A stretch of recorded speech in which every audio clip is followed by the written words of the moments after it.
Welcome back, everyone. We're a fair bit further along here.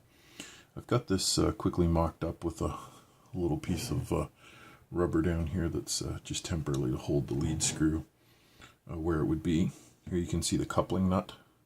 It's a little bit smaller. I guess on TinkerCad I had it for almost a third more of the length that I have it here. As you can see, this would be the left part of the X-axis gantry, and I just have to take the motor mount off the old one and put it here, and then the motor for the belt would go through there. This is the right hand one. Now it's not too bad right now, but if it's a little bit stiff and the bushings are not stiff, I'm noticing now that there's a curve on the outside edge of this print here. And I don't know if this is going to show, so let's see if I can get this up here where it can focus. Focus. Come on, focus. Yeah, right here. It's got a little bit of a warp, and I think this edge actually came up from the print bed. So what I'm going to do is I'm going to try applying some heat to this and seeing if I can get it to be a little bit more in line, or I'll file the inside out, or I'll just reprint another one, which, you know, only takes about 2 hours, but just can't do it in this blue.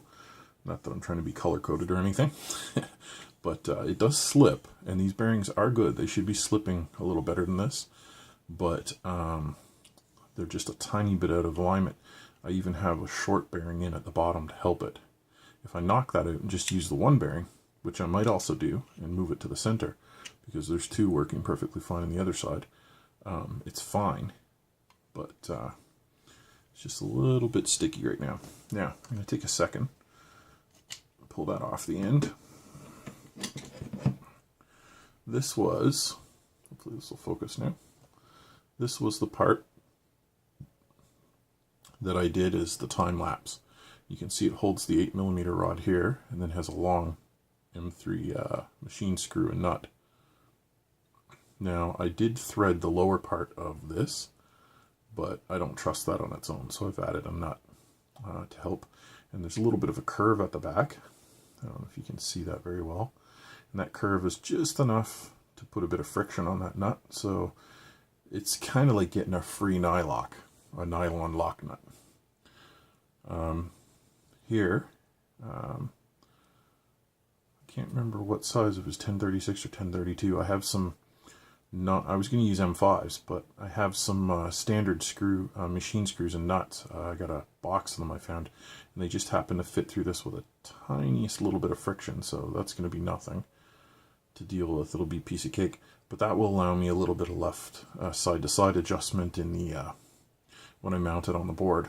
But that's the rod mount, and as you saw, I took it off the 8mm, and it's already pretty tight without even being clamped. And that's how it holds that, and it's the perfect height to support this away from the what'll be the back of the 3D printer for the Z-axis. Now I'm going to take this part off.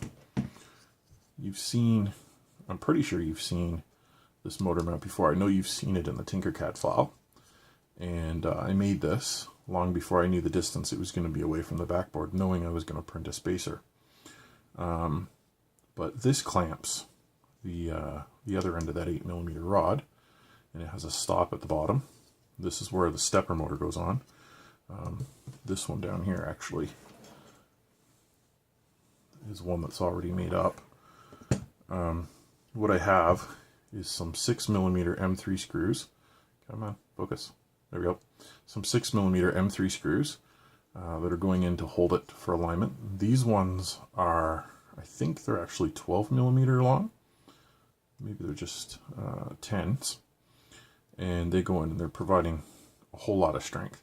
What I plan on doing once I get it all put together, and if it's working fine, I'm going to take those out, put some Gorilla Glue, white Gorilla Glue, after roughing the surface up, and I'm going to glue them together. White Gorilla Glue works awesome with PLA because PLA will absorb a tiny bit of moisture when you rough it up, and Gorilla Glue reacts with moisture and bonds really, really well. Glues PLA perfectly, at least so far as I've found. So here again, we've got the spacings here, the holes that are for mounting this on the wooden back, and picking up a reflection reflection of that little spot. Yeah. So that'll allow me a little bit of side-to-side adjustment. And the holes are actually for strength and to not use up a whole lot of PLA, but they actually help strengthen the part.